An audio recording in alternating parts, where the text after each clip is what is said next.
आणि मला ते कामं करताना गाणी म्हणायची सवय पूर्ण, अगदी जसं तसं गाणं तिकडे जसं चालू आहे तसं ते असायचं. परामी पुजली ग, कविता लिहून काढायची सवय होती, जुन्या कविता. ते मला माझ्या काकाने शिकवलेल्या सगळ्या चाली, आईने शिकवल्या.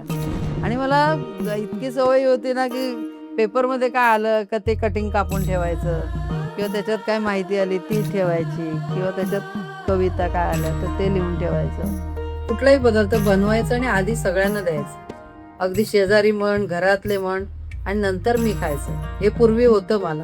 आता लग्न झाल्यावर पण तसंच होतं. माझे हिचे पप्पा म्हणायचे, हा आज इडलीची गाडी बिडी लावणार आहेस का?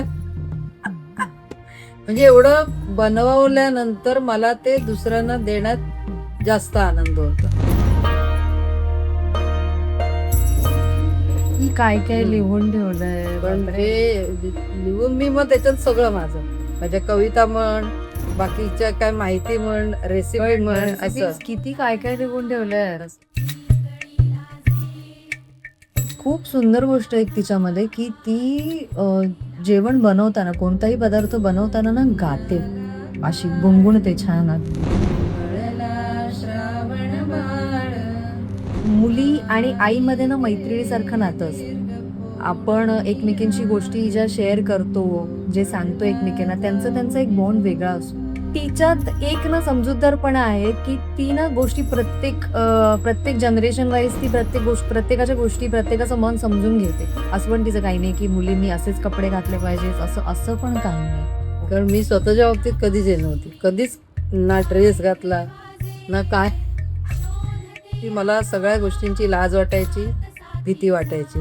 एकदाच फक्त हिचा जन्म झाल्यानंतर एकीचा ड्रेस घालून मी फोटो काढले, गॉगल बिगल लावून. आता ना ती नवीन नवीन गोष्टी ट्राय करायला लागली, अगदी लिपस्टिक लावण्यापासून, जे ते आधी नाही करायची. मग म्हटलं तू घे ट्राय कर, आज सनस्क्रीन लाव.